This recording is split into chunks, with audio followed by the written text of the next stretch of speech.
Olá, sejam bem-vindos ao meu primeiro episódio de podcast aqui na Pod Up Studios. Me chamo Pablo Santana, atuo como psicólogo clínico, social e forense, e hoje trago dois convidados para nós conversarmos um pouco sobre algumas temáticas como saúde mental, ansiedade, entre outras temáticas.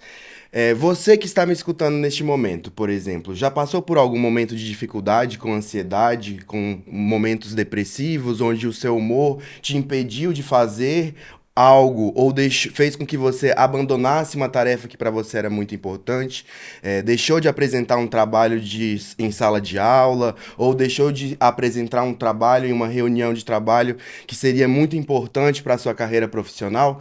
Talvez o que nós iremos falar aqui hoje irá te ajudar um pouco em relação a essas temáticas. Após a pandemia, nós tivemos a quarta onda da Covid, que é uma onda psicológica, né? Onde os fenômenos que a pandemia trouxe afetaram as cabeças das pessoas, afetaram a forma como elas se relacionavam com os outros e até mesmo a forma como nos organizamos em trabalho, passando a trabalhar em home office, alunos que tiveram boa parte da formação social através de aulas remotas, entre outras coisas.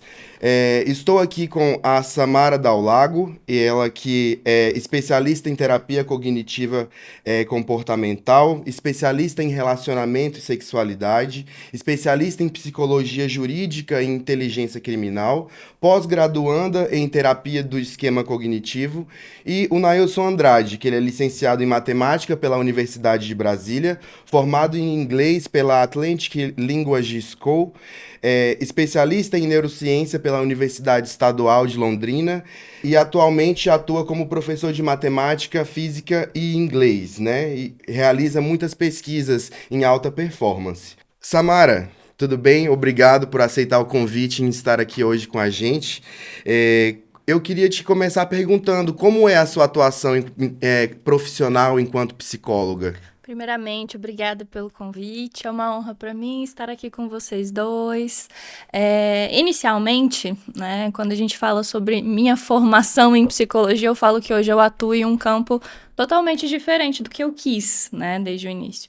Então, durante a minha formação, durante o ensino médio, eu sempre quis a psicologia, mas muito mais voltada para a área criminal.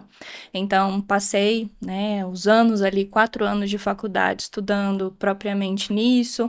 Meus estágios eram sempre nas áreas jurídicas, minhas pesquisas também. Atuei num presídio, atuei numa delegacia, até chegar ao último ano da faculdade, onde a gente teve estágio clínico. Eu falei, meu Deus, e agora? O que que eu faço? O que que eu faço? Agora eu gosto dessa área também. Então, eu falo que durante a minha formação, a vida me virou de ponta cabeça, mas para eu entender que de ponta cabeça era o meu lado certo, né? Então, hoje atuo como psicóloga clínica aqui. Tem uma clínica também voltada para a saúde mental, a Vitalisa. Nela nós temos outros profissionais que nos acompanham também dentro desse estado, né, mental.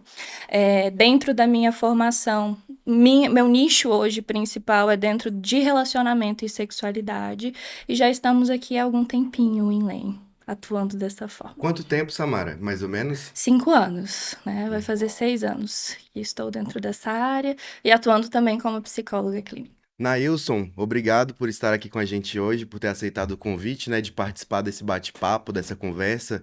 Ou eu queria que você falasse um pouco também, né, sobre a sua atuação profissional hoje, né, em que área você tem estado aí. Certo, pegando o gancho da Samara, quando eu comecei a fazer faculdade, o meu objetivo era trabalhar como um cientista em matemática, né? Eu gostaria de ser um doutor. Porém, durante a minha formação, eu fui me apaixonando pela área da docência, né? Então, enquanto eu fazia faculdade e comecei a fazer matérias dentro da área da educação, eu comecei a perceber o significado mais profundo em ensinar.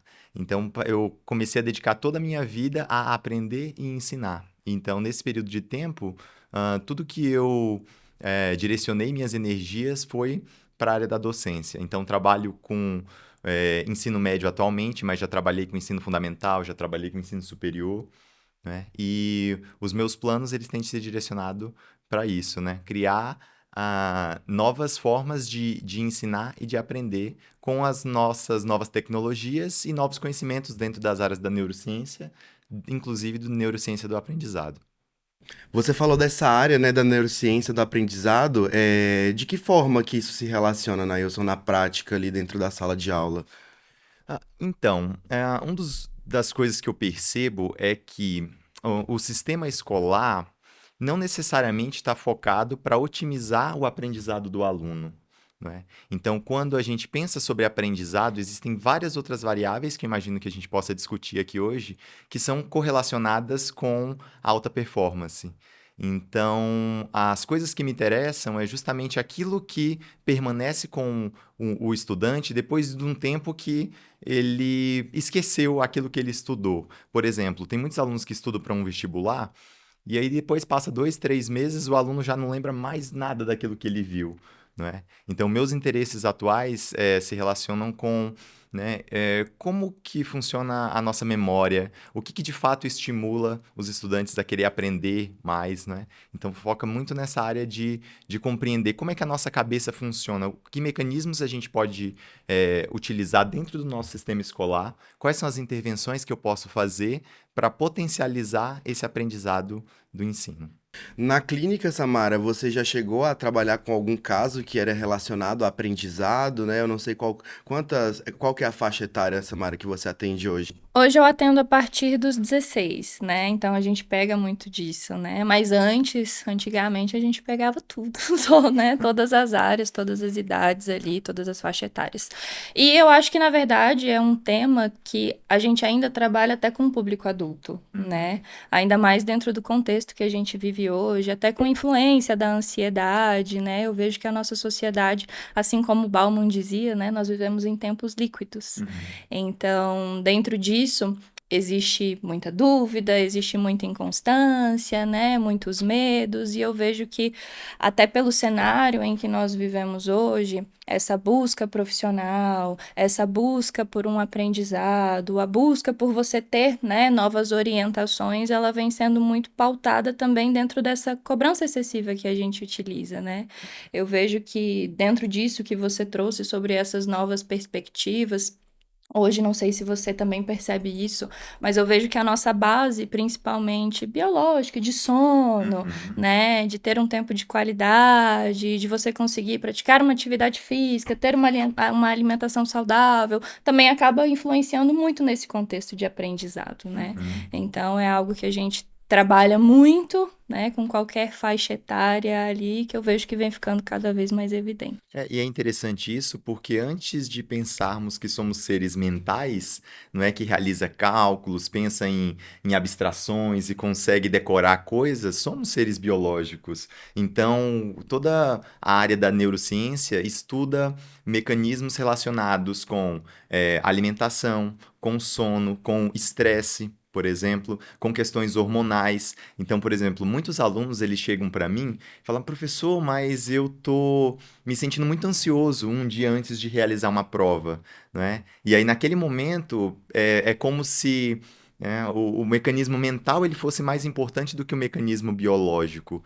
Então, quais dicas que um professor pode passar para que o aluno não passe por aquilo, não é? Por todo aquele estresse pré-prova ou por uma preparação para um vestibular que tem acontecido muito, né? Sim, eu recebo muito essa demanda, né? E principalmente das pessoas falando assim, eu devo ter TDAH, não é possível, eu devo ter algum problema de aprendizado. E aí você vai analisar bem a vida daquele indivíduo.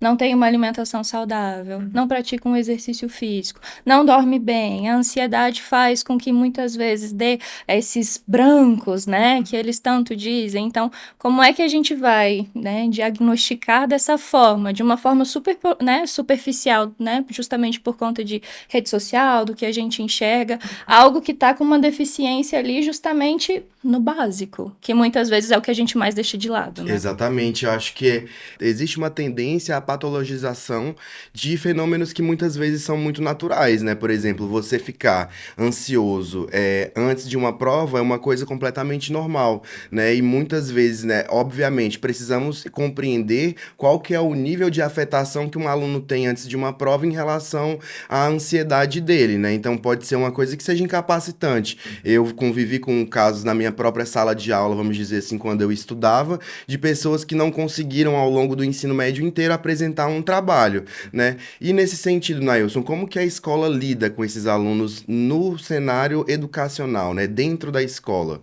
Você disse com que alunos especificamente? Os alunos que muitas vezes passam por uma dificuldade concreta, assim, de ansiedade, né? Que às vezes isso limita e faz com que eles realmente deixem de realizar tarefas, né? Ou passem muito mal antes de uma prova, porque a gente, como vocês dois falaram, né? A ansiedade, ela é um fenômeno que começa de uma maneira cognitiva, mas que ela afeta o nosso biológico completamente. Então, quando a gente vai falar de sintomas físicos da ansiedade, né, que muitos experienciam quando eles estão passando por um momento de muito tenso, como uma prova ou estar na frente da sala inteira, que é um desafio para alguns alunos, de transpirar muito, ficar completamente vermelho, o coração perder o compasso ali, vamos dizer. Como que é lidar com isso, né, o cotidiano? Existem muitos casos dentro da sala de aula, né, na sua experiência como professor, como que você consegue manejar isso? Entendo. Então, eu acredito que a primeira parte seja a identificação, né? Então, verificar que um determinado aluno ele está ansioso é um sinal que o professor tem que relatar para a coordenação e para a direção da escola, que é o primeiro caso. Um segundo caso é a escola entrar em contato com a família para entender um pouco das dinâmicas familiares, porque muitas vezes esse aluno ele está ansioso e ele está nervoso porque tem uma cobrança muito grande dos pais em relação à nota, tem uma cobrança pessoal do próprio aluno em relação a uma determinada performance, né? E aí, após isso, a escola consegue realizar algumas pequenas intervenções que ajudem esse aluno nesse processo. Uma delas seria, por exemplo, um aluno tem muita dificuldade em fazer a prova no período de 1 hora. A escola pode disponibilizar um tempo maior para que o aluno faça aquela mesma prova. Uma outra coisa, tem alunos que têm muita dificuldade de fazer provas em grupo, não é porque ele está em sala, ele sente aquela pressão da avaliação, todo mundo em silêncio. Então, uma das coisas que a escola pode fazer é colocar esse aluno para fazer uma prova individualizada, acompanhada por um tutor. E se esse caso ele chegar a uma determinada gravidade que fuja do escopo da escola, aí é de fato encaminhar para a área de vocês, no caso, né? Encaminhar para um psicopedagogo, encaminhar para um psicólogo e, assim que receber um feedback da situação de fato, aí fazer um trabalho em conjunto com a clínica, né? Fora da escola. E eu acho muito interessante isso que vocês trouxeram, né? Até em relação à ansiedade, porque a gente tem uma visão muito errônea do que é, né? Eu, pelo menos, recebo muito em consultório indivíduos que vêm com aquela queixa: ai, Samara, eu quero me livrar da minha ansiedade. Eu falo assim: impossível, né? Porque se você se livrar da sua ansiedade, você não vai estar aqui comigo. Então, é importante entender que a ansiedade, ela é essencial, é o que nos mantém vivos, né? Porque eu costumo sempre dizer, se hoje um ladrão entrar aqui por essa porta, o que vai nos salvar é a nossa ansiedade. Então, saber entender, né, qual que é o limite, entender o que seria uma ansiedade mais exacerbada é importante. Por quê?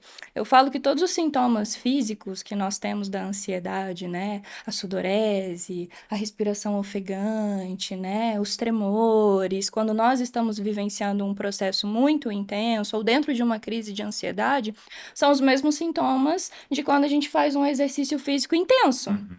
Por quê? Porque ela é o nosso mecanismo de defesa. Ela tá falando pra gente, ó, você tá em uma situação de perigo. Então, ou você corre, foge, ou você luta. Então, entender que grande parte das vezes não é só o pensamento no futuro que vai nos trazer ansiedade, mas aquele medo, né, o medo de um perigo que nós imaginamos que possa vir a acontecer, é o que vai desencadear isso. Então, né, quando nós estamos na escola, por exemplo, e você vai fazer uma apresentação, você você não tá ansioso só porque você está na frente das pessoas. Você tá ansioso porque você pensa que talvez as pessoas ali vão te julgar, que você não vai conseguir ter o resultado que você almeja, que talvez com a nota que você tirar, você vai chegar em casa e os seus pais vão acabar te cobrando. Então, você interpretar uma situação como perigosa vai te trazer essa ansiedade, né? Então, eu falo que esse é o primeiro passo para que a gente também consiga entender o que leva as pessoas a estarem com esse grau de ansiedade mais elevado, que é algo que você também deve vivenciar muito, né, no consultório, Pablo. Com certeza, né? Eu acho que é uma das principais demandas são as demandas de ansiedade e depressão, vamos dizer assim, né? Então, muitas vezes a pessoa vem para a clínica e ela, por vezes, sequer sabe que o que ela tem é ansiedade, né? Tenho alguns casos que chegam para mim assim, olha, eu vim aqui porque eu acabei indo parar na UPA, que o meu coração tava quase parando, e aí falaram pra mim procurar um psicólogo. Daí a gente começa a abrir ali com aquela pessoa, né? Provavelmente explicar que aquele processo que ela passou é um processo de ansiedade, e é exatamente isso. A primeira questão que eu busco trabalhar com o paciente dentro da clínica é a psicoeducação em relação a isso. Então ele precisa compreender o que é aquele processo que ele está vivendo, né? Que é um mecanismo de defesa do próprio organismo, que todas as pessoas passam, né? E é uma questão de enfrentamento que ela vem a ter depois disso, né? Durante o processo terapêutico, que é ir se expondo, né? Ali dentro da psicologia a gente tem um termo, né? Um conceito e uma técnica que é a de sensibilização sistemática que a gente vai fazendo daquele indivíduo para que aquela situação que causava uma ansiedade que era incapacitante passe a ser algo manejável, né? Até que eu imagino que dentro da própria escola você deva vivenciar isso, né, Nailson? Assim, por exemplo, como lidar com um aluno, como estimular esse aluno a ir quebrando essa resistência de falar em público, de apresentar um trabalho. Você já passou por alguma experiência assim? Nossa, você falou uma coisa interessante, justamente porque professores, em geral, escolhem essa profissão porque, durante o período de formação deles, são pessoas que se comunicam muito bem, que sabem explicar, que se expõem a um determinado público. Então, no momento em que o professor está naquela posição de dar aula, muitas vezes ele pode assumir que o aluno que está passando pelo processo também vai ser tão fácil para ele, igual foi para você quando você era adolescente ou até mesmo na sua formação na faculdade. Então, isso pode gerar o que eu imagino que seja um pequeno trauma na cabeça do aluno, porque para mim é fácil ir na frente de um público e apresentar alguma coisa, mas no momento que eu forço o meu aluno a levantar e entrar na frente de uma sala com 40 pessoas, para mim é uma apresentação de trabalho, mas na cabeça do aluno vai ser exatamente aquilo que a Samara comentou, é uma situação de muito estresse, é uma situação que, né, de luta e fuga, então na minha cabeça é uma apresentação de trabalho. Na cabeça do aluno é aquilo, é tudo que ele quer fugir, porque ele está se sentindo exposto, muitas vezes vai estar se sentindo julgado, né? Inclusive pelo próprio professor, que elogia muitos alunos que se apresentam muito bem em frente de sala e às vezes fala que o aluno é muito tímido, que deveria falar mais alto, que não deveria esconder as mãos atrás do corpo e todos aqueles mecanismos de defesa que as pessoas tendem a fazer quando estão de fato nessa situação de medo, né? Então, acredito que o professor saber identificar isso, ter essa sensibilidade, primeiro para perceber, e depois, para expor isso, começar a trabalhar com pequenos grupos, com as pessoas que esse indivíduo se sente confortável. Então, se você vê que esse indivíduo tem 2 ou 3 amigos que são muito mais próximos, chama essas pessoas para fora, pede para apresentar o trabalho só para você, essas 2 ou 3 amigos. Essa é uma primeira forma de você engajar essa pessoa num diálogo em que ela se sente segura e, ao mesmo tempo, vai realizar aquilo que você gostaria, né? Sim. Eu comecei o podcast falando sobre a gente separar a nossa vivência de sociedade entre antes da pandemia e pós da pandemia, né? E aqui eu queria abrir um pouco em relação a isso, do porquê que eu identifiquei, tanto no contexto clínico quanto na área social na qual eu trabalho, como isso afetou o cotidiano das pessoas, os papéis sociais, né?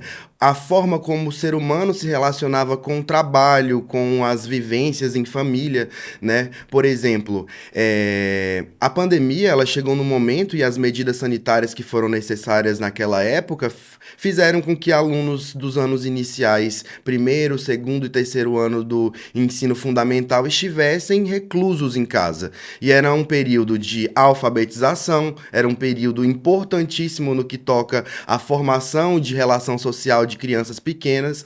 E no ensino médio, então, onde você começa a consolidar pessoas que você vai levar ali para a vida, muitas vezes, né? Essas pessoas ficaram com aula virtual, muitos terminaram o terceiro ano, o segundo ano, alguns casos a pessoa sequer esteve na escola nesses períodos, né? Fez tudo de longe e houve esse retorno depois da pandemia, né? E aí esse retorno depois da pandemia, como não era algo que nós tínhamos passado enquanto humanidade antes, nos últimos tempos, né? Nos tempos modernos, não estávamos preparados, né? E aí eu queria compreender de vocês dois, né? Como que foi isso na clínica, Samara, para você receber pacientes, né, com demandas que falavam em relação a uma vivência pós-pandemia, e como foi para você, Nailson, uma escola pós-pandemia, né? Eu falo que a nossa demanda aumentou 300%, né? Porque não só pela vivência das pessoas em relação à saúde mental, mas também muito pelas informações, né, que nós fomos recebendo via rede social, que era o que as pessoas acabavam tendo mais contato. Então, começou a se falar muito mais sobre ansiedade, sobre depressão, sobre violência doméstica, né, que também teve ali um aumento muito significativo. Então, as pessoas começaram a ter acesso e perceber coisas que, por conta da correria do dia a dia, não percebia. Então, existiam demandas que sempre existiram ali, mas que com a pandemia só ficou mais evidente, né? Então, eu falo que a gente buscava, hoje a gente ainda busca, infelizmente, muita fuga dentro daquilo que a gente vai vivendo no dia a dia. Então, chega um ponto em que nós nem temos tempo para se perceber. Quando a gente acorda, eu falo que a gente liga o nosso botãozinho, faz o que precisa fazer. Quando chega à noite, a gente tenta desligar, mal é mal, porque tem vezes que nem consegue direito, que daí vem as insônias da vida, né? Com aquele intuito de, estou aqui sobrevivendo. Então, quando você precisa, de uma certa forma, é obrigado a parar, a se perceber, a conviver com alguém que é totalmente desconhecido, né, que somos nós mesmos naquele sentido, as coisas começaram a realmente perder um pouco desse rumo. Porque quando a gente começa a perceber também algumas demandas, né, principalmente no início, de uma ansiedade muito mais aflorada, de sintomas depressivos muito mais evidentes, a gente começa a perceber que as pessoas ali, elas têm um autoconhecimento muito raso em relação a muitas coisas que iam acontecendo, né, no dia a dia delas. Então, quando a gente pega também uma sociedade onde ela estava tão exposta a fazer coisas, a realizar, a buscar o ter, né, e nem sempre o ser, isso foi causando também muitos conflitos individuais. Então, a maior demanda que eu tive dentro daquele momento foi justamente trazer para o indivíduo, para todos aqueles que me buscavam, né, era de quem eles eram e quem eles estavam se tornando devido a esse evento, né? Porque nenhum de nós foi o mesmo, né? E não tem como ser. Muita coisa mudou, por mais que em alguns cenários, como na nossa cidade, né, que teve uma influência, mas muitas coisas ainda aconteciam, né? Muitos pacientes ainda continuavam com uma terapia online, porque não teve um índice de desemprego tão grande dentro da nossa cidade, eles foram impactados de alguma forma. Então, eu via que era muito mais esse processo que trazia eles realmente para a clínica. E como eu falei, ver coisas que já existiam, mas que ficaram um pouco mais evidentes, como essa questão de relacionamento, né? O índice de separação, né, divórcio, de término de relacionamento ficou muito abrangente. Então, as pessoas começaram a conviver com os cônjuges ali, né, que muitas vezes não tinham tanto contato no dia a dia. Via mais durante a noite, e saía mais no final de semana, se encontrava na escola. Então, você deixar isso mais latente fez com que automaticamente outras coisas acontecessem, né? Interessante. No contexto escolar, uma das principais mudanças, a gente pode primeiro fazer uma conexão com as redes sociais. Então, como os alunos eles ficaram muito em casa, as redes sociais eram uma forma deles socializarem. Então, o que que aconteceu? Muitas das habilidades de comunicação, de expressar as próprias emoções, de lidar de fato com o outro, elas ficaram reduzidas. E mais do que isso, como vocês sabem, né? Aluno é aluno, né? Então, na hora que o professor estava dando as aulas, câmeras ligadas, desligadas, tinha gente que entrava nas aulas e simplesmente deixava a câmera passando. E aí sabia que a escola não reprovaria, porque a gente estava passando por um momento difícil, e acabou que esses alunos eles ficaram com déficit que, para ser recuperado depois, demandou muito tempo de trabalho, não é? Tanto na área da alfabetização dos alunos que estavam na transição ali do quinto para o sexto ano, né? Na consolidação de leitura, quanto até mesmo na área da matemática, né? Do pensamento abstrato, porque os alunos de fato não faziam, né, muitas das atividades que eram passadas, e aí quando um fazia, enviava para todos os outros para, né, só jogar lá no aplicativo e ter a nota Achando do que o professor não estava sabendo, Não, né? então... Sempre sabe, né? Então, a escola pós-pandemia, ela teve que se adaptar de uma forma muito drástica, né? Teve que mudar a forma que o professor interagia com os alunos em sala. Os alunos, eles estavam muito inseguros também em questão até mesmo da questão do uso da máscara. Então, você chegava em sala, né? Tinham pessoas em que, se tivesse um aluno que estava sem usar a máscara, ficava com aquele ambiente, será que está acontecendo alguma coisa aqui? E imagina, se você está numa biblioteca e a biblioteca começa a pegar fogo, independente das coisas que você está lendo, a sua cabeça está só, né, naquele estado de medo, né, de estresse. Então, as pessoas, mesmo na época que estavam indo para a sala, né, ficavam sabendo sobre o número de mortes durante o dia, então ficava aquela ansiedade, será que eu peguei? E aí ficava espalhando notícias pelo WhatsApp de que um aluno tinha, então ele tinha que sair da escola. E aí, assim, ficou um ambiente muito instável, né? Para todo mundo que estava convivendo naquele meio, né? Os alunos, os professores, inclusive as famílias, né? E é interessante isso que você traz, né, Nailson, das redes sociais, porque a gente pode trazer esse pontual da pandemia em relação às redes sociais, de que era extremamente, um ambiente extremamente acelerado ali. Toda hora você tinha uma notícia nova, ninguém tinha certeza de nada, uma insegurança gigante, o número de mortos cada dia crescendo, por exemplo, né? E era um ambiente que, de fato, ele se tornou tóxico, né, para algumas pessoas, porque não foi um nem dois casos de pessoas durante a pandemia que chegou para mim para dizer assim, olha, eu não estou abrindo as redes sociais, eu não estou acessando as notícias, porque eu estou passando mal quando eu estou acessando esses lugares. Contudo, se a gente for fazer uma análise, atualmente nós temos também sérios problemas em relação às redes sociais, autoimagem, autocobrança, que vocês agora há pouco falaram, né? E aquela presença de estar o tempo inteiro rolando o feed ali. E como que vocês veem isso, assim, em relação à rede social hoje? Ela traz impactos em relação à ansiedade dos alunos, né? Em relação aos pacientes, em relação à autoimagem? Como que vocês veem isso?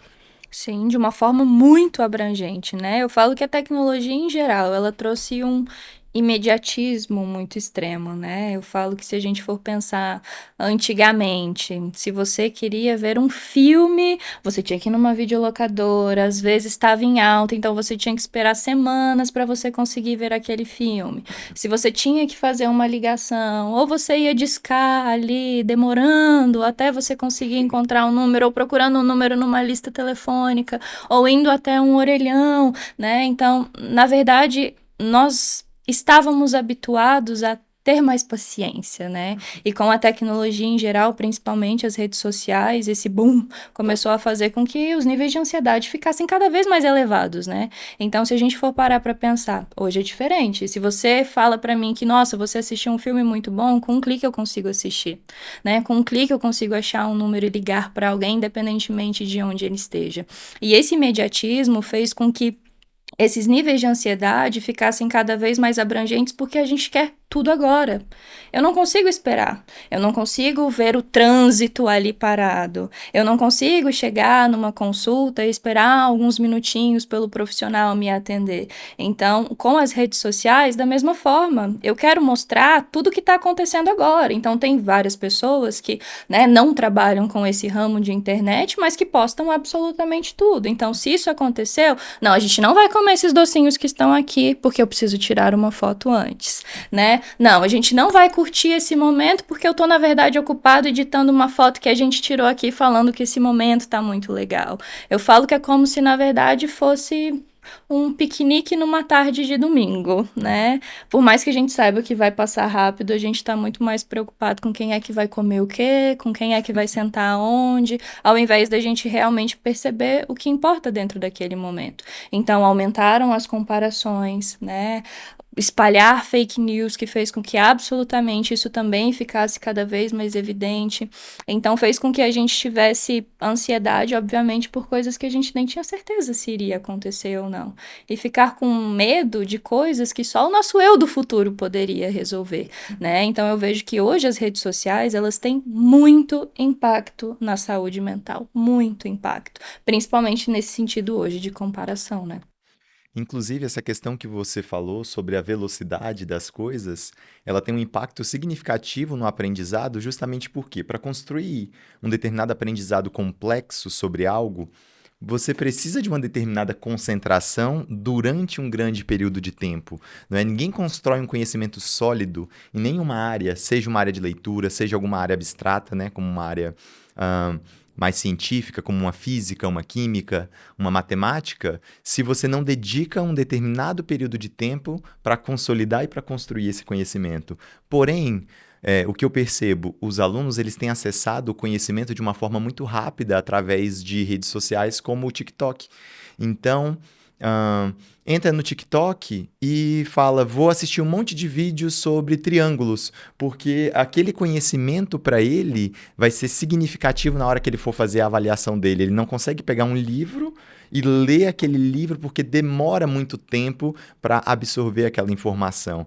Então, o que eu percebo, inclusive até mesmo na minha sobrinha, ela acessa o TikTok, que são vídeos rápidos de 50 segundos, por exemplo, mas se eu passo um vídeo de 10 minutos, dá 2 minutos ela já está entediada, justamente por causa dessa velocidade, né? E aí isso, consequentemente, vai ter um efeito negativo sobre a própria cabeça da pessoa, porque ela não vai conseguir compreender um pensamento mais complexo e acaba desistindo antes de desenvolver uma habilidade de compreensão, né? E aí fala, mas eu não consigo aprender isso, talvez eu tenha aquele déficit de aprendizado, como você citou no começo, talvez eu tenha uma determinada ansiedade, justamente porque quer consumir as coisas de uma forma muito rápida, sendo que aquelas coisas de fato demoram muito mais tempo para serem, né, consolidadas na nossa cabeça. E a gente poderia falar até mesmo sobre a ciência por detrás disso, né? De consolidação de memórias, sobre a atenção focada durante um período de tempo e todas as outras questões que envolvem aprendizado, né? Uma coisa que muitas pessoas não compreendem, que seria muito importante, né, que nós todos compreendêssemos isso desde muito cedo, né, que é a maior parte dos nossos processos psicológicos, a maior parte das nossas vivências, dos nossos comportamentos cotidianos, eles não são simplesmente comportamentos ou pensamentos, né? Aquilo faz parte da nossa estruturação fisiológica cerebral, por exemplo, né? Então, quando você fala em relação a uma criança que não consegue hoje em dia parar para além de um vídeo de 30 segundos, que é o que tem ali na rede social, é uma criança que já está com o seu cérebro completamente aparelhado por uma forma de funcionamento que é o que está ditado ali pela rede social. Então, surgem a partir disso os desafios, porque a criança ela já entra na escola hoje para ser alfabetizada, letrada tecnologicamente, né? Então, ela já tem acesso ao telefone, ela já fica com o telefone dos pais se já não tem o seu próprio quase o dia todo, né? Eu vejo vários pais tendo dificuldade de usar o próprio telefone porque o filho tá ali. Eu acho que quem nunca presenciou essa cena acho que deixou passar despercebido, né? Então, aquela criança, ela passa a ficar habituada, pelo cérebro dela estar habituado, a química cerebral dela está funcionando em relação àquilo, daquele jeito, de que é 30 segundos, e quando surge uma ansiedade, porque eu me lembro que aprender é difícil, né? Na escola, eu me lembro do processo de aprender na escola, era difícil, às vezes você tinha que, literalmente, quebrar a cabeça, quebrar determinadas estruturas que você tinha pré-consolidadas para você conseguir aprender. E isso gerava uma ansiedade, isso gerava, às vezes, assim, até uma irritação, né? E aí, em relação a isso, Nailson, que você acha que os alunos não estão tão resistentes hoje? Eu vou fazer até uma analogia em relação à psicologia. Muitos pais que eu atendo, os alunos a nível particular, e os alunos eles não conseguem ter o rendimento esperado pelo pai, porque ele imagina, já estou pagando uma escola, pago um professor particular, mas o meu filho não está tendo o rendimento esperado.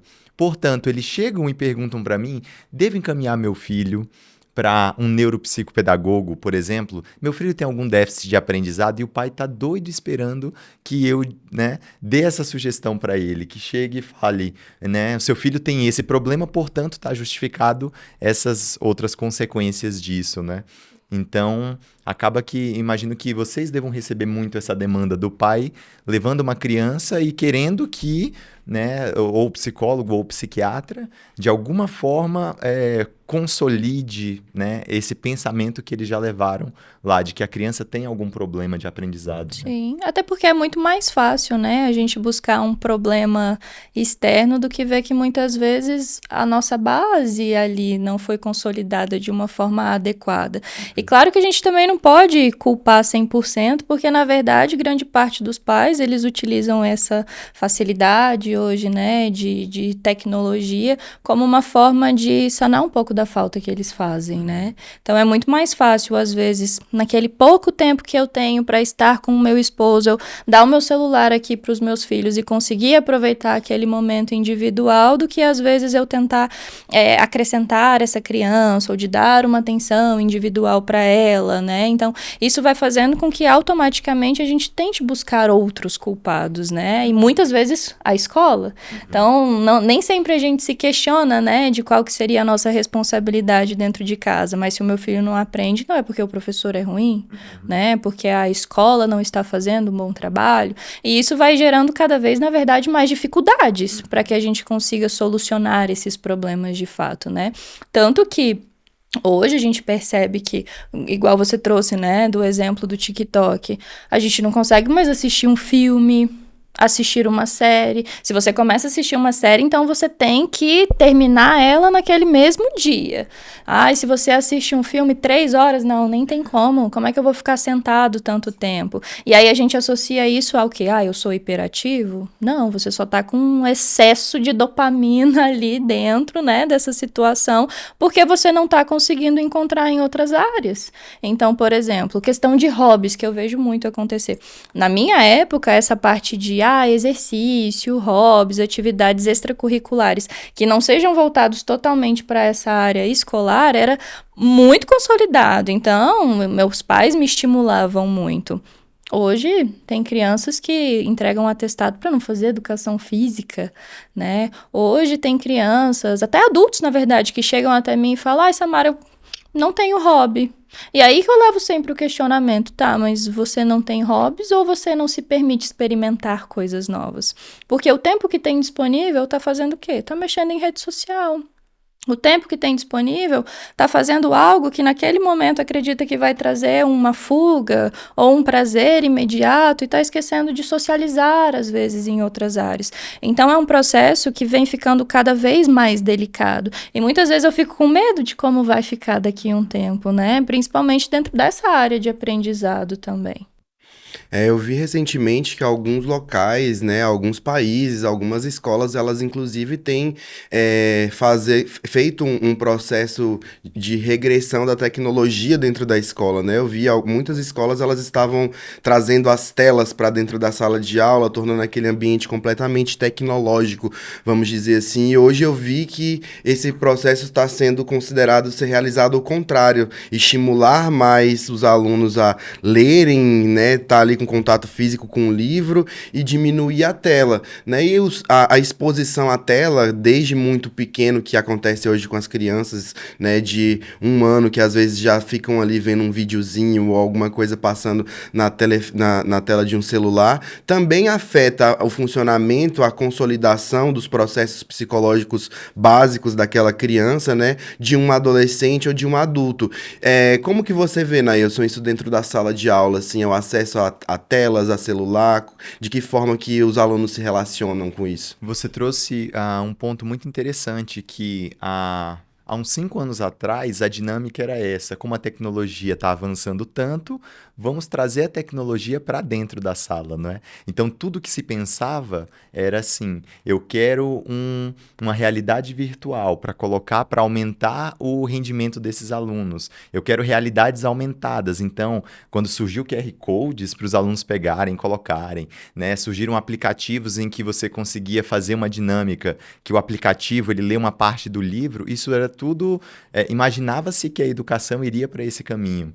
E aí, justamente na época da pandemia, depois com esse excesso de tecnologia, os alunos voltaram para a escola tão viciados em que as escolas elas começaram a adotar uma outra dinâmica, que era de fato retirar o celular desse, né, modelo de ensino-aprendizagem.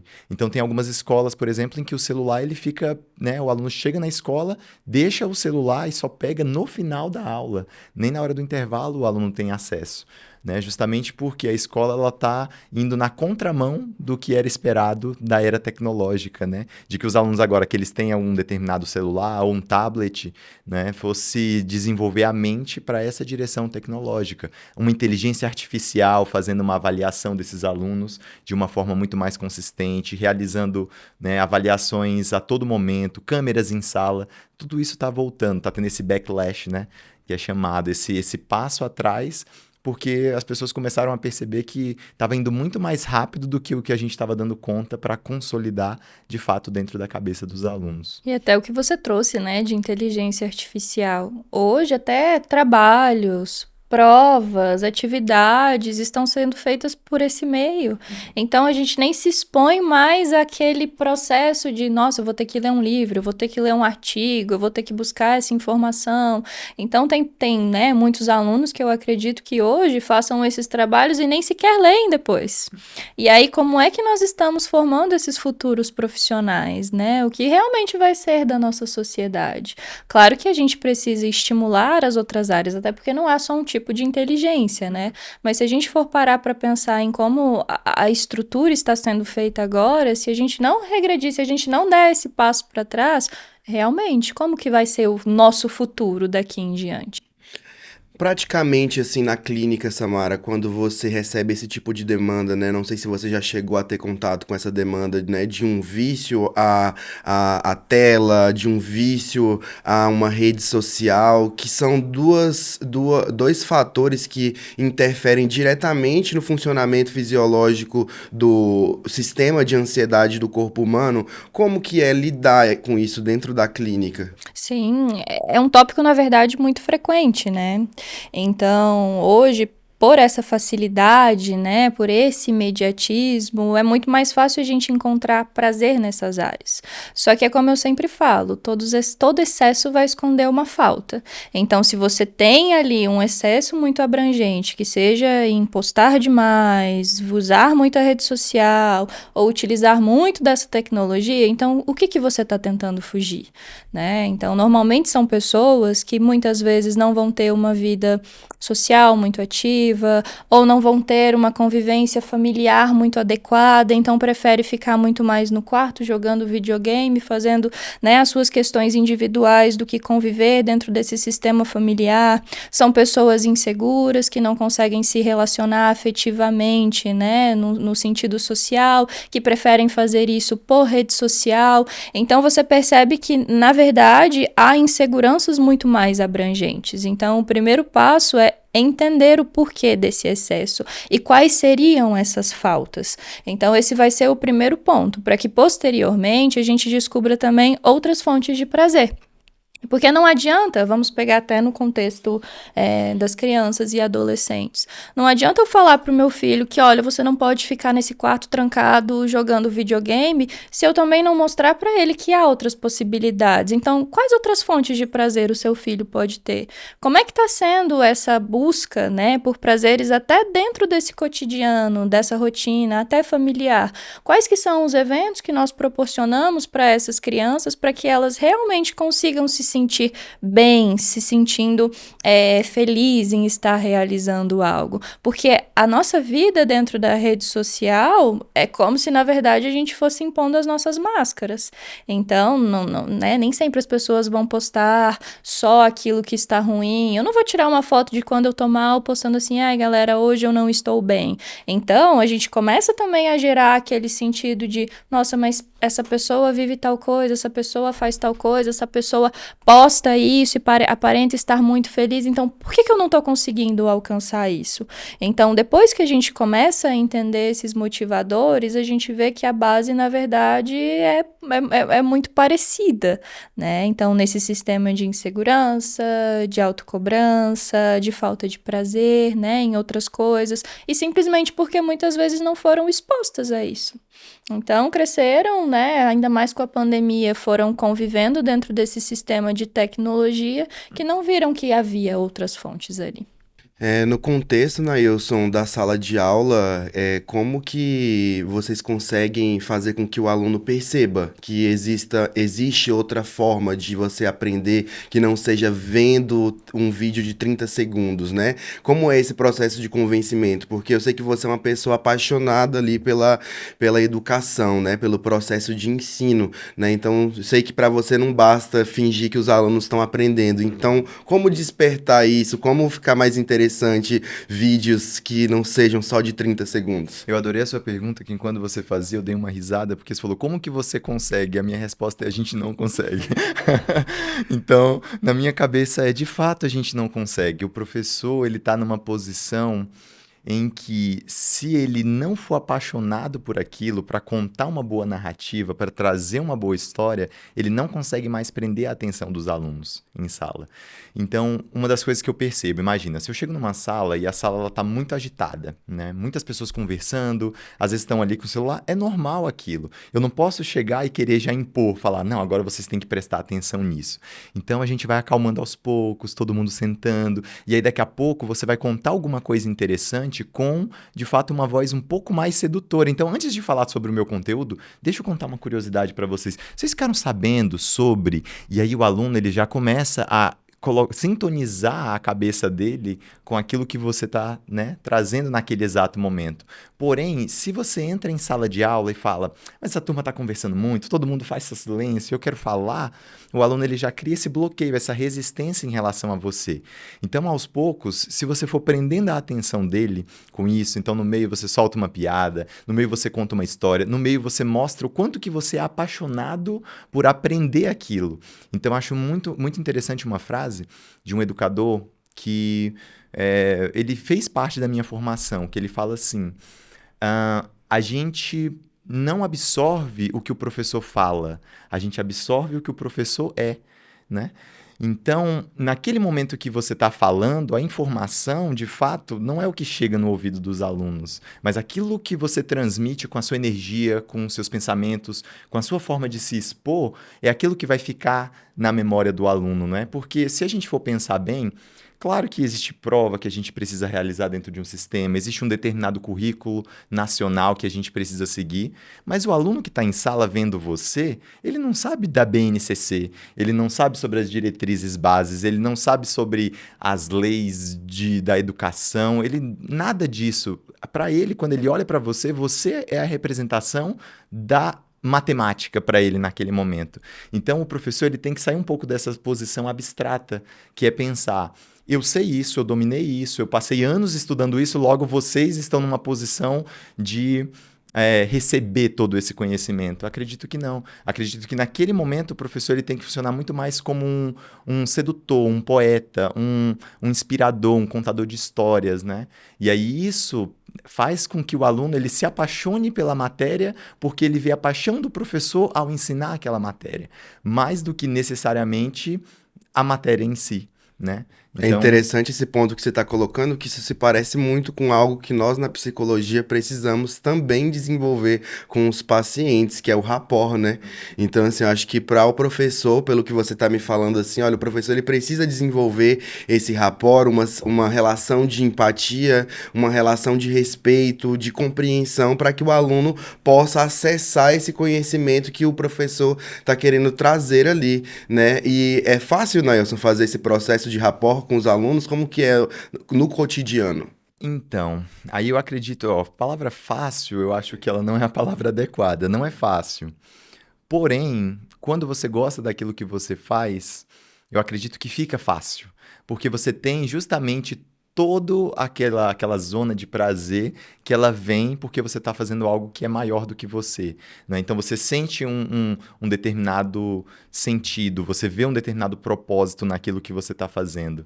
Então eu visualizo assim, no começo não é fácil. Você tem que se expor de uma forma que às vezes você tem que apresentar algumas vulnerabilidades. Você tem que criar uma conexão que cada turma tem, né, uma percepção diferente de você. Então, às vezes, você tem pessoas mais jovens que olham para você, né, e elas não te respeitam. Já tem outros mais velhos que eles te respeitam, porém, eles querem outra coisa de você mais do que aquilo. Então, na verdade, o professor ele meio que tem que ser essa carta coringa, ele tem que se adaptar, né, de acordo com os alunos. Imagino que o mesmo aconteça no cenário clínico.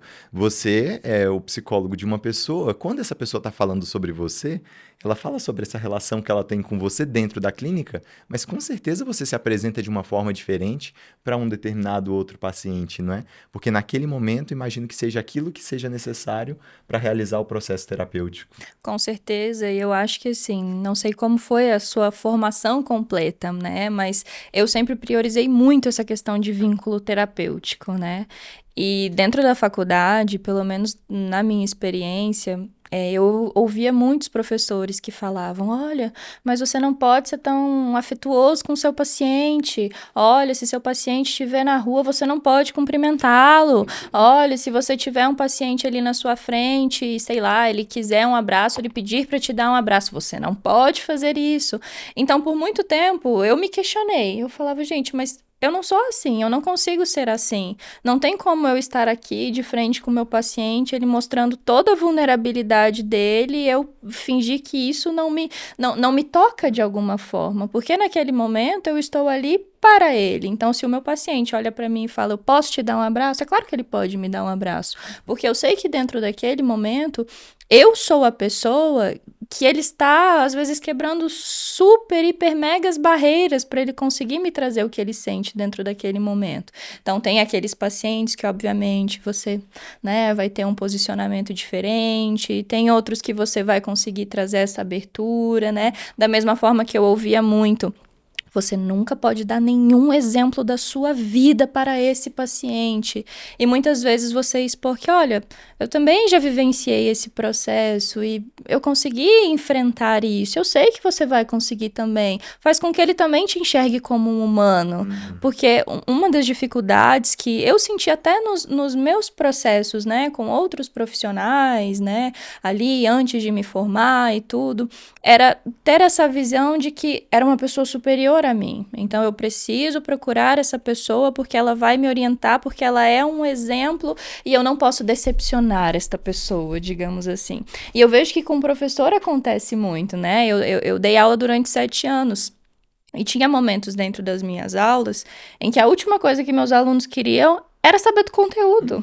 Então, às vezes, eles queriam bater um papo sobre alguma coisa. E tudo bem eu utilizar, às vezes, alguns minutinhos da minha aula para eu bater um papo sobre questões, né, aleatórias ali. Eu lembro que teve uma vez, eu trabalhava com língua inglesa, né, que chegou uma demanda ali na sala de aula, todos já estudavam juntos, então eles tinham uma intimidade. E aí eles começaram a reclamar dos pais, do que tinha acontecido, e eu falei assim: gente, então vamos fazer o seguinte, hoje a gente vai fazer quase uma terapia em grupo, mas em inglês, pode ser?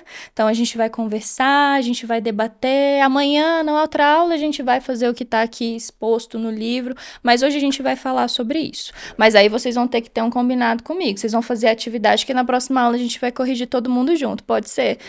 E pronto, na outra aula eles vieram super, hiper, mega empolgados, né, trazendo as atividades propostas, respeitando também aquele momento que a gente precisava, né, entender sobre um conteúdo, porque eu vejo que hoje as pessoas, elas buscam se sentir ouvidas, né, numa sociedade onde a gente preza tanto por esse silêncio, né, as pessoas, elas querem de alguma forma se ouvir também, porque a gente não se escuta, né? Então eu falo que muitas vezes nós somos ótimos em ouvir outras pessoas, mas quando é para nós nos sentirmos ouvidos, a gente acaba tendo uma resistência. E por isso que o processo psicoterapêutico é tão importante. Não é nem só para a pessoa que você está falando, não é nem só a orientação, o direcionamento, o questionamento que o profissional vai te fazer, mas é o fato de você estar ouvindo o que você realmente tem a dizer. Tanto que dentro da nossa experiência, acredito que na sua também, há vários momentos em que o paciente fala alguma coisa, ele para, ele pensa,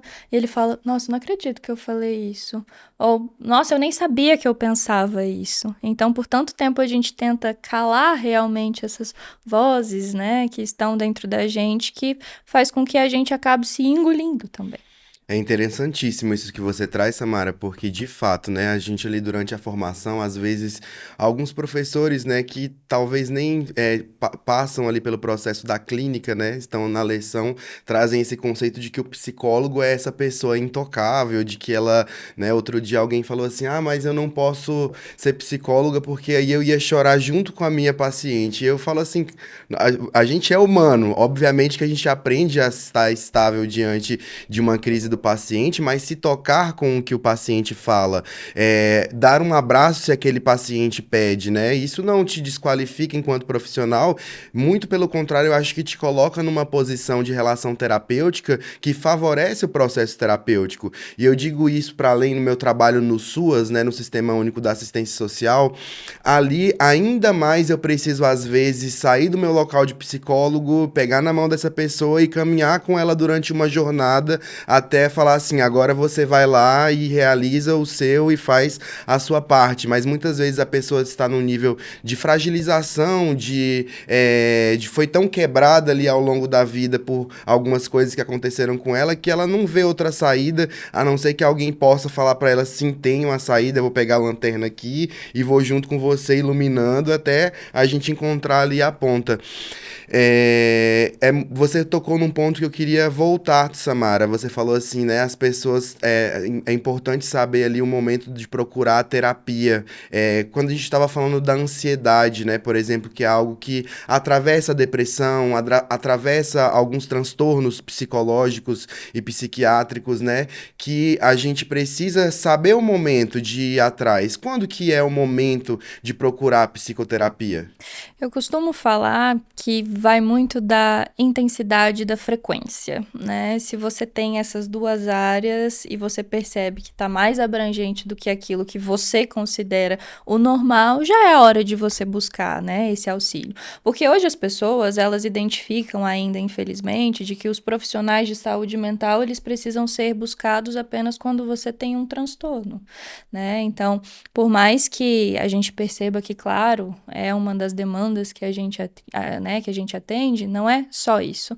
A psicoterapia, ela precisa ser buscada para quem pretende se autoconhecer, para quem quer adquirir ou melhorar alguma habilidade já existente, para quem quer melhorar alguma questão de relacionamento interpessoal, para quem quer buscar algum auxílio para, né, alguma fonte profissional. Então, a psicologia, ela seria para todo mundo, entre aspas, que está disposto a vivenciar esse processo, né? Porque a gente fala, todo mundo deveria fazer terapia. Mas se a terapia for feita sem a pessoa realmente estar disposta a enfrentar todo esse processo, então você não vai estar fazendo realmente o que é uma terapia, né? Então você analisar todos esses fatores e você perceber que, olha, sempre tem alguma coisa aqui que eu posso melhorar, né? É uma forma de você também buscar esse auxílio. Claro que dentro, pelo menos da minha abordagem, né, da TCC, a gente também tem um tempo. Então, nós não ficamos com aquele paciente para sempre. Existe um momento que você vai ter ali o início, o meio, até chegar ao processo de alta. Que eu falo que também é um processo, ao mesmo tempo, para nós profissionais, maravilhoso você vivenciar. É um processo que muitas vezes eu me pego pensando, mas vai ser tão difícil ficar sem esse paciente agora, né? Porque a gente realmente se apega. Essa semana mesmo eu dei alta para uma paciente que já estava comigo há um pouco mais de um ano. E depois eu fiquei pensando, gente, mas olha, vai ser tão difícil realmente vivenciar agora esse processo, não saber como foi a semana dela, mas ao mesmo tempo tão feliz por ela conseguir bater asas sozinha e também ter aquela consciência de que mesmo batendo as asas para lugares distintos, ela vai ter um local para pousar ali, né? E que se precisar que ela saiba contar com aquele espaço seguro que a gente desenvolveu. Nos encaminhando para o encerramento aqui, Nailson, eu sei que para você, né, você tem um posicionamento de vida em relação à psicoterapia. Em algum momento você já experienciou, né, para você como foi esse processo, de que jeito que você enxerga ele? Na verdade, eu experienciei na minha vida 2 processos terapêuticos curtos, né? Um na área da TCC e um na área da psicanálise. Eu adorei a psicanálise. Eu sei que você, Pablo, como você é meu amigo aqui fora, você odeia. Pablo fala muito mal da psicanálise. Mas a gente poderia ficar falando mais umas 3 horas aqui. E Aham. eu fiquei fascinado porque, de fato, naquele exato momento da minha vida, foi exatamente o que eu precisava. Então, foi um processo interessantíssimo, assim. E recomendo para todas as pessoas, inclusive é uma pergunta que eu tenho para vocês. Ahn, como que eu escolho o meu terapeuta? Por exemplo, vocês acham que é por indicação, por formação acadêmica? Porque, por exemplo, eu falei sobre a psicanálise justamente porque eu achei uma determinada pessoa em que me orientou de uma forma tão interessante sobre a minha própria cabeça que eu nunca tinha percebido um eu que existia dentro de mim daquela maneira. Só que essa pessoa foi uma indicação. Então, uma amiga minha chegou e falou, né? Faça terapia com essa mulher. Porém, como que vocês indicam que alguém procure, por exemplo, um psicólogo? Eu acho que, na verdade, não existe muita regra para isso, né? Porque vamos supor ali, às vezes em uma experiência até médica. Às vezes eu vou num médico, num ortopedista, eu falo assim, nossa, vá nessa pessoa que ela é incrível. Você chega lá e fala assim, nossa, não gostei nada da minha experiência. Então é algo muito subjetivo. Eu acho que você precisa, obviamente, se identificar inicialmente com aquele profissional. Hoje as redes sociais, elas estão aí, né, para quem utiliza e profissionais que seguem também, pra gente olhar alguns conteúdos, pra gente ver alguma forma de identificação, né? Existem algumas indicações também que seriam muito relevantes, porque às vezes aquela pessoa que te indicou te conhece mais profundamente, sabe do que você precisa dentro daquele momento.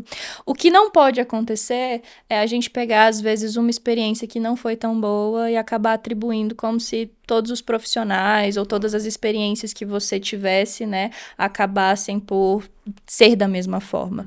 Então é o que eu falo, se você faz terapia ou se você já fez, mas infelizmente não conseguiu, ou talvez se abrir, ou talvez, né, não curtiu muito a abordagem, ou talvez a forma do profissional direcionar, não desista. Então, sempre existe alguém que vai conseguir te trazer realmente uma outra visão e talvez estimular áreas em você que você precisa dentro daquele momento, mas que talvez naquele determinado momento que você buscou, não foi realizado da forma adequada como você imagina, né? Então, eu acho que é muito subjetivo. Seria ótimo se a gente conseguisse, né, ter essa... Encaixar no primeiro terapeuta. A psicoterapia ela é muito ampla, né? Nós temos diversas abordagens, dezenas de dezenas. Então, eu acredito que a pessoa ela pode experienciar. Obviamente que isso não precisa ser a sorte, né? A gente tem a internet hoje para a gente pesquisar, né? Então, tem psicoterapias que elas são apropriadas para determinados tipos de demanda. Então, a pessoa pode fazer uma pesquisa mínima, pedir uma recomendação para um profissional que ela conhece. Olha, eu tô passando por isso, então, onde que você me recomenda aí? Quem que você me recomenda? Então, eu acho que isso é importante da pessoa realizar. Falando em relação a isso, né, eu queria que você, agora que a gente está indo para o encerramento, dissesse onde encontrar a Samara, né, se alguém precisar passar por um processo terapêutico, uma orientação em relação a algo que você possa contribuir. Uhum. Então, hoje, né, eu atendo de forma online e presencial aqui na cidade de Luiz Eduardo Magalhães, na Clínica Vitalisa. Lá, além de mim, nós temos outros diversos profissionais, psicólogos, psiquiatra, para que você consiga realmente ter todo esse acesso dentro da saúde mental. Dentro da minha abordagem, né, eu trabalho com a terapia cognitiva comportamental, então nela a gente fala muito sobre essas questões de pensamento, comportamento. Uma das minhas principais áreas de atuação hoje também é dentro de relacionamento e sexualidade. Então, toda essa parte de terapia de casal, processos de divórcio, bloqueios emocionais, dependência emocional. Então, é um tema que hoje vem ficando cada vez mais frequente e chega muito hoje na clínica. Então, posso deixar o contato aqui também, o endereço para quem tiver interesse. Vou estar ali totalmente disponível para atendê-los. Pronto. E você, Nailson, se as pessoas precisarem dos seus serviços, né? Onde que elas podem te encontrar? De que forma? No meu caso é um pouco mais simples. Minhas redes sociais, Nailson Andrade, e aí lá tem todas as informações. A Samara também tem, né? Rede social. Qual Sim. que é o seu arroba? @Vitaliza Psicologia no meu profissional e @Samara Dal Lago. Gente, muito obrigado. Eu trouxe aqui uma lembrancinha para vocês dois por terem vindo aí participar com a gente dessa tarde, né? Essa conversa que foi extremamente agradável. Agradeço demais a colaboração de vocês. Quero dizer para o pessoal que eu também atendo enquanto psicólogo clínico, né? Trabalho na clínica Equilíbrio, né? Com dois grandes profissionais que eu admiro muito, Dr. Alexandre Riscala e doutora Flávia Riscala. Fica no edifício Torre 11. Também tenho rede social, né? Que é Pablo Santana. Vocês podem me procurar lá que vocês vão encontrar. Quero agradecer enormemente a essa equipe excelente da Pod Up Studio, que foi quem proporcionou esse momento aqui hoje, né, de maneira excelente, né, com uma estrutura incrível. Obrigado. E hoje encerro aqui esse momento com vocês, agradecendo mais uma vez e espero que a gente possa estar novamente aqui em um outro momento. Perfeito. Eu agradeço muito essa oportunidade de estar aqui com vocês novamente. É muito bom sempre falar sobre aspectos de saúde mental. Espero que tenhamos outras oportunidades de estar aqui e o que vocês precisarem também vou estar à disposição. Obrigado, Pablo, pelo convite e estou aberto a novos convites para a gente conversar mais. É isso aí. Obrigado. Valeu.